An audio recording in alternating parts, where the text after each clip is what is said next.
Alright, what up everybody? Thanks for watching. So I've had a couple requests. I've had some people that are just getting into fishing who are asking me, what knots do I need to learn? Fishing knots are super important, obviously, and tying the correct ones can really make or break a situation, especially when you hook a big fish on light test. And really where that comes into play is all your finesse stuff. Your drop shots, your Nikos and stuff like that. But I only use 3 knots, okay? I have a very smooth brain, and so I don't remember stuff super well. So the 3 knots is all I use, and it has, and all 3 have performed exceptional. That's why I use them and why I can remember them. It's because they're the only ones I ever tie. So I'm gonna break down those and when I use them. And the first one I'm going to show is actually how to tie a leader onto your setup. So when I use a leader, I'm always tying to braid, okay? I have braid on all of my spinning reels, okay? And my finesse, my BFS combo as well has braid. It casts smoother. It's a thinner diameter than, say, fluorocarbon or mono for the poundage. Like this is 15-pound braid, and it's the same diameter as 4-pound or 6-pound fluoro. Okay, cast well. It has no memory, so it doesn't try and backlash on me on spinning reels, and that's one of the biggest perks of it. The downside is it's very visible, okay, to the fish. This is faded to white, but if you look farther down the spool, it's actually a fluorescent, like lime green. I like running high vis so I can see what's going on with my line in the water, whereas your fluorocarbon is crystal clear in the water. So this is the leader I've been using lately. This is a Trilene Big Game. It's cheap. You can get a big spool of it for pretty cheap. I haven't really liked it too much for mainline, but it's working great as a leader. This is 12-pound. And I'm using 12-pound when I'm tying on like a wacky rig or a fluke or something to that effect, weightless soft plastic setups. And then I'm using 8-pound, I have Seagar, but I use 8-pound test for my drop shots and like more finessey stuff, like my BFS Nico rigs. But I'm gonna take probably about, I'd say anywhere from 3 to 5 feet for a leader, depending on kind of what I'm doing with it. And I need to sharpen these scissors. Really, I just need to buy better scissors. But so I'll run my cut off about 3 to 5 feet, okay? And then I'm gonna take my leader line. So the end of your line, whichever line it may be, is called the tag end, okay? So we can keep track of what I'm showing. The tag end is the very end. So I'm going to take this tag end and I'm going to fold it up on itself, and I'm going to create a loop, okay? I like to pinch it at the end just so it's got a little bit of memory and it kind of marks where that loop is in case I let go for whatever reason or it slips out of my hand, okay? Then I'm going to take my tag end of my main line, the braid, okay, and I'm going to feed it through that loop, okay? And I'm going to pull through a good, 5 to 8 inches. Okay. And then I'm going to grab and pinch on that loop my main line and my leader. Okay. And I'm going to hold the tag end of my leader in my other hand. Okay. And I'm going to take my pointer finger and my thumb on my left hand and my middle finger and my third finger on my right hand, and I'm going to use them to pinch the line, and I'm going to go over itself, and I'm going to wrap it down this double line section, okay? And I'm going to do that 7 times. So 1, 2, 3, 4, 5, 6, 7. Okay, I'm going to pull it out, make sure there's good spacing here, okay? And then now that I've got it looped up, okay, I'm going to pinch everything together. So I've got the tag end of my loop, my main line all pinched up in these two fingers, okay? And then I'm going to take this line, my leftover braid, and I'm going to go back over the opposite direction, okay? And I'm going to do that 5 to 7 times. So 1, 2, and I'm going to be careful to not let it double up in a certain section and wrap too thick, because I want this knot to be very streamlined so that way it goes through the eyes of my guide very well. Okay, so I'm going to wrap up. I'm trying to get in between the gaps of the loops that I've already created. Okay. And then what I'm going to do, once I get to the end here, is I'm going to take my tag in and I'm going to go through the same way. I'm going to make sure I end the same way I started, okay, on this loop. Okay. So it should look like this. You should have loops going down and then back up, and then I'm going out the same way I came in. Okay.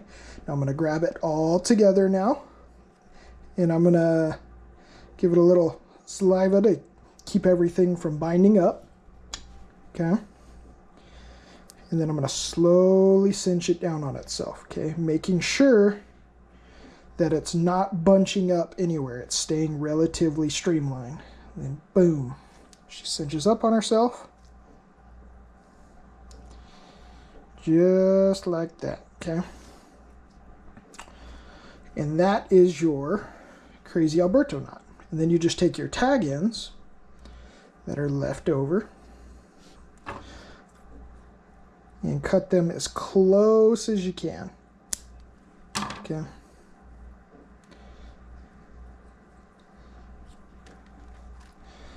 If I can find this tag end here.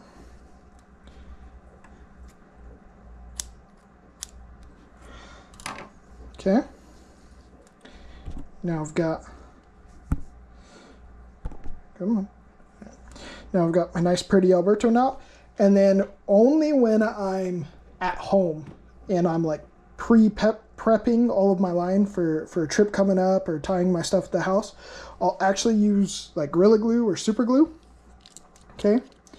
And I'll put a little dab of it whenever it works its way out. I'll put a little dab of it on my knot. And braid is very absorbent. Okay. And I'll just dab it on there. Okay. Braid is very absorbent. Okay, and it'll lock in that super glue into that braid, and it just helps it not slip that much more. Now, I don't bring super glue with me whenever I'm out fishing. This is kind of you don't have to do it. It just helps me, and I've noticed it helps a little bit better. I don't really have the time or patience to do it when I'm actually out fishing, but it's just something simple you can do. And then a trick I learned is take a paper clip, because if you just put the lid back on super glue, it will harden up down the tube and ruin it. Okay, but that's the crazy Alberto knot. Like I said, I'm only using this for braid to fluoro or mono leaders. Okay. The next knot I'm going to show you is called the improved clinch knot. Okay. I only use this knot when I'm trying on something very small.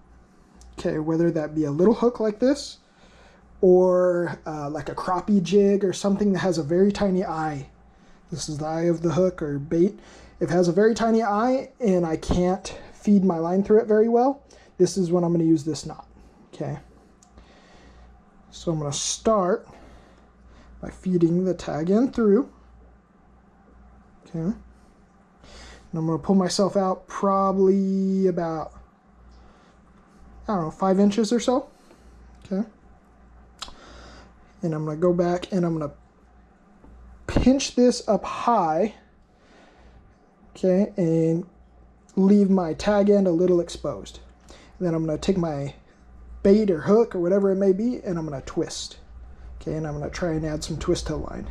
And I'm going to do this 5 to 7 times. You'll notice a trend. 5 to 7 seems to be the butter zone for me. And then if you let go, she spins her way back. Now this only really works well in my experience with fluoro or mono, because it it allows the loop down here at the bottom, whereas braid, if you start twisting it, starts at the eyelet and works its way out, and doesn't leave you a gap. So now that I've got my twist in here, I'm going to take my tag in and I'm going to go through this bottom loop. Okay.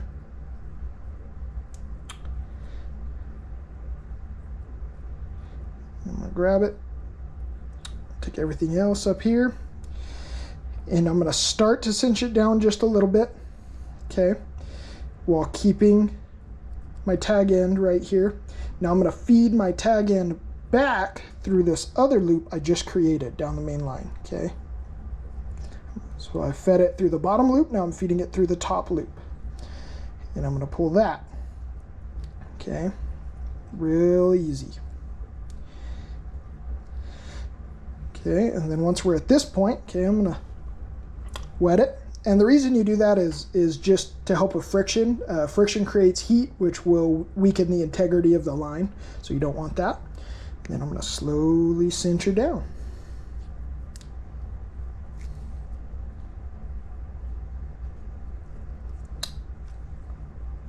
Just like that. And that is your improved clinch knot. Okay. Cut off my tag end here. And then she's ready to roll. And like I said, I'm only using this really when I'm tying something very small, something very fragile, because I can't use the other knot on it. Okay. And then the last knot, I'm just going to cut this off because it's not actually going to stay on here.